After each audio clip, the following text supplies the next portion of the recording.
இன்றைய தேவ வார்த்தை 2 திமோத்தேயு 1:9. அவர் நம்முடைய கிரிகளின்படி நம்மை இரட்சிக்காமல் தம்முடைய தீர்மானத்தின்படியும் ஆதிகாலம் முதல் கிறிஸ்து இயேசுவுக்குள் நமக்கு அருளப்பட்ட கிருபையின்படியும் நம்மை இரட்சித்து பரிசுத்த அழைப்பினாலே அழைத்தார். இன்றைய வசனம் ரட்சிப்பு என்பது பெரிய செயல்களின் அடிப்படையின் மூலம் வருவதல்ல, ஆனால் தேவ வல்லமையினால் மட்டுமே வருவது என்பதை முக்கியப்படுத்துகிறது. வசனத்தின் முதல் பகுதியில் அவர் நம்முடைய கிரிகளின்படி நம்மை ரட்சிக்காமல் தம்முடைய தீர்மானத்தின்படியும் என்று சொல்லப்பட்டிருக்கிறது. இது ஏன் தேவன் நம்மை அழைத்தார் என்பதை விளக்குகிறது.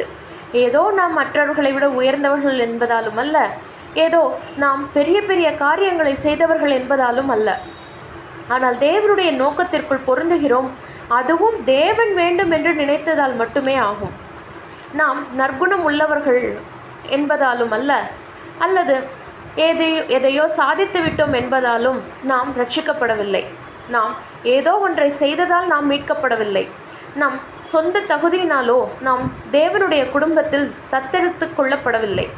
ஆனால் தேவன் தன் கிருபையினால் நம்மை ரட்சிக்க வேண்டும் என்று நித்தியத்திற்கும் நோக்கம் வைத்ததால் மட்டுமே ஆகும். நம் ஆத்துமா, ஆவி, சரீரம் எல்லாமே ரட்சிக்கப்பட்டதால் நாம் பரிசுத்த அழைப்பிற்காக அழைக்கப்பட்டிருக்கிறோம். ஆம், நாம் பரிசுத்தமாக இருப்பதற்காக அழைக்கப்பட்டிருக்கிறோம். நாம் ஆத்மீகமாக இருப்பதற்காக அழைக்கப்பட்டிருக்கிறோம். நாம் தேவனுக்காக எடுக்கப்பட்டவர்கள் என்ற வாழ்க்கை வாழ்வதற்காக அழைக்கப்பட்டிருக்கிறோம். நாம் தேவனை பிரியப்படுத்துகிற வழிகளில், தேவனுடைய வழிகளில் வாழ வேண்டும் என்று அழைக்கப்பட்டிருக்கிறோம். இது தேவனால் மறுபடியும் பிறக்கப்பட்ட எல்லோருக்கும் தேவன் வைத்திருக்கும் அழைப்பும் நோக்கமும் ஆகும். இது எல்லாமே தேவனுடைய கிருபையினால் மட்டுமே சாத்தியமாகிறது. வசனத்தின் அடுத்த பகுதியில் ஆதி காலம் முதல் என்று சொல்லப்பட்டிருக்கிறது. இது நமக்கு இன்றைய உலகத்திற்கு ஒழுங்குகளையும் சீரமைப்பையும் கொடுப்பதற்காக தேவன் நேரத்தை உருவாக்கியுள்ளார் என்பதை நினைவூட்டுகிறது. தேவன் இருக்கிறார் என்பதற்கு நேரம் தேவையில்லை. நேரத்தை உருவாக்குவதற்கு முன்பும் தேவன் இருந்தார். நேரம் முடிந்து போன பின்பும் தேவன் தேவனாகவே இருப்பார். மேலும் நாம் தேவனோடு நித்தியத்திற்கும் வாழப்போகிறோம். வசனத்தின் அடுத்த பகுதியில் கிறிஸ்து இயேசுவுக்குள் நமக்கு அருளப்பட்ட கிருபையின்படியும் என்று சொல்லப்பட்டிருக்கிறது. நாம் தேவனுடைய நினைவுகளில் மட்டுமே இருந்தபோதும் அவர் கிருபையை நமக்கு தந்தருளினார். எப்படி ஒரு அன்பு மிகுந்த தம்பதி குழந்தை பிறப்பதற்கு முன்பே அந்த குழந்தைக்காக திட்டமிடுகிறார்களோ, அதுபோல்தான் தேவன் நமக்காக திட்டமிட்டு வைத்துள்ளார். தேவன் நம்மை அவரது கிருபையினால் நிலைநாட்டுகிறார் என்று ரோமர் 16:25 சொல்கிறது. ஸ்திரமான கிறிஸ்தவர்கள் என்றால் நன்கு வளர்ந்தவர்கள் அல்லது முதிரான கிறிஸ்தவர்கள் என்ற அர்த்தமாகும்.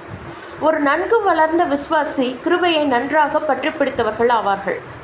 நிலைப்படுத்துதல் என்பதை தேவனுடைய கிருபைகளை தவிர நம்முடையது அல்ல. நாம் நிலைநிற்க காரணம் அவருடைய வல்லமை ஆகும். தேவன் நம்மை ரட்சிப்பு என்ற கோட்பாட்டில் நிலைநிற்கச் செய்கிறார். தேவன் நம்மை நிலைநாட்டுகிறதுனால் நாம் அசைக்கப்படுவதில்லை. வசனத்தின் அடுத்த பகுதியில் நம்மை ரட்சித்து என்று சொல்லப்பட்டிருக்கிறது.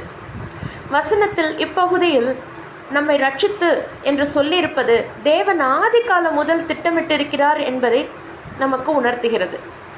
தேவனுடைய அழைப்பிற்கு நாம் பதில் கூறுவது போலதான் தேவனிடத்தில் கிட்டிச் சேர்கிறோம். அந்த தேடுதலை நாம் தொடங்கவில்லை. நாம் தேவனை கண்டு அறியவில்லை, ஆனால் அவர் நம்மை கண்டறிந்தார்.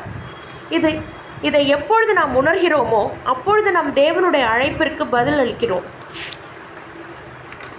நாம் ஒவ்வொருவருமே நமது பாவங்கள் நிமித்தம் தேவனுடைய கோபாக்கினைக்கு ஆளானவர்கள்தான், மோசேயின் பிரமாணப்படி வாழ்பவர்களையும் சேர்த்து. இஸ்ரவேல் மக்களுக்கு தேவனுடைய பிரமாணங்கள் தேவனால் கொடுக்கப்பட்ட பரிசாகும். ஆனால் தேவனுடைய பார்வையின் முன் நீதிமான்களாய் நிற்பதற்கான பாதை அது அல்ல. அப்போஸ்தலர் பவுல் இதை அப்பட்டமாக வைக்கிறார். எப்படியெனில் தேவனுடைய பார்வைக்கு முன்பாக எந்த ஒரு மனிதனும் பிரமாணத்தின் மூலம் நியாயப்படுத்தப்படுவதில்லை.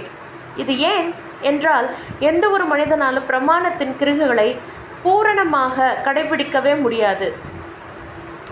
இயல்பாகவே நாம் பாவிகள். மனிதராகிய ஒவ்வொருவரும் யாரும் விதிவிலக்கல்ல. எப்பொழுதாவது கூட தவறு என தெரிந்தும் அதை செய்கிறோம். பிரமாணம் என்பது ஒரு பரிசாகும். ஏனெனில் அது நம்மையும் யூதர்களையும் புறஜாதிகளையும் எவ்வளவு பெரிய பாவிகள் என்பதை நிரூபிக்கிறதா இருக்கிறது. பாவத்தின் அறிவை பிரமாணம் வெளிக்கொண்டு வருகிறது. அதனுடைய முடிவு என்ன என்றால் நாம் தேவனின் கோபாக்கினைக்கு ஆளாகிறோம் என்பதை காண்பிக்கின்றது. ஆனால் நம் கதையின் முடிவு இது அல்ல. தேவனுடைய நீதியை பெறுவதற்கு பிரமாணங்கள் இல்லாமல் ஒரு பாதை இருக்கிறது. பிரமாணங்களும் தீர்க்கதரிசிகளும் தேவனுடைய நீதிக்கு நேராக வழிநடத்துகிறார்கள். பிரமாணங்களால் நாம் ரட்சிக்கப்படுவதில்லை. ஆனால் தேவன் ஒரு நீதியை நமக்கு வெளிப்படுத்துகிறார். அதன் மூலம் நாம் ரட்சிக்கப்படுகிறோம். இதுவே இயேசு கிறிஸ்துவின் மூலம் வரும் ரட்சிப்பு. இதுதான் தேவனுடைய திட்டங்களில் மிகவும் முக்கியமான சாராம்சமாகும். பிரமாணம் இல்லாமல் நம்முடைய சொந்த சம்பாத்தியத்தாலும் அல்லாமலும் நம்முடைய சொந்த தகுதியால் அல்லாமல் அளிக்கப்பட்டிருக்கும் ரட்சிப்பு. வசனத்தின் அடுத்த பகுதியில் பரிசுத்த அழைப்பினாலே அழைத்தார் என்று சொல்லப்பட்டிருக்கிறது. இன்று அநேக தீர்க்கதரிசன பயிற்சி மையங்களில் ஒவ்வொருவருடைய அழைப்பை பற்றி தெரிந்து கொள்ள பயிற்சி வகுப்புகள் நடத்தப்படுகிறதை நாம் காண்கின்றோம். ஆனால் இன்றைய வசனம் தேவன் நம்மை பரிசுத்தத்திற்காக அழைத்திருக்கிறார் என்று தெளிவாக சொல்கிறது. தேவன் நம்மை ரட்சித்தது நம்மை நித்திய ஆக்கினையிலிருந்து காப்பாற்றுவதற்காக மட்டுமல்ல, அவர் பரிசுத்தமாக இருப்பது போல நாமும் பரிசுத்தமாக இருக்க வேண்டும் என்பதற்காக. அவர் நம்மை பரிசுத்தமாக்கும் செயல்முறையின் பெயர்தான் சுத்திகரித்தல். அது தேவனோடு சேர்ந்து நாமும் செய்ய வேண்டிய செயலாகும். தேவன் நம்மை பரிசுத்தம் ஆக்குவதற்காக நம்மில் கிரியை செய்கிறார். இதில் நாமும் அவரோடு இணைந்து ஒத்துழைக்க வேண்டியது நமது கடமையாகும். இன்றைய வசனம் நமக்கு கற்றுக் கொடுக்கும் பாடம் என்னவென்றால், தேவன் நம்முடைய ரட்சிப்பை நித்தியத்திற்கும் நிலைநாட்டுகிறார் என்பதாகும். ரட்சிப்பு தேவனை சார்ந்ததை தவிர மனிதனை சார்ந்தது அல்ல. இங்குதான் நாம் ஆவிக்குரிய நிலைத்தன்மையை பெறுகிறோம். தேவன் நம்மை ஒரு திடமான நிலத்திற்கு கொண்டு வருகிறார். அப்பொழுதுதான் நாம் நமக்குள் கிடைக்கும் பாதுகாப்பின் மூலம் பாடுகள், உபத்திரவங்கள் போன்றவற்றை நாம் தைரியமாக எதிர்கொள்ள முடியும். கர்த்தர் உங்களை ஆசீர்வதிப்பாராக.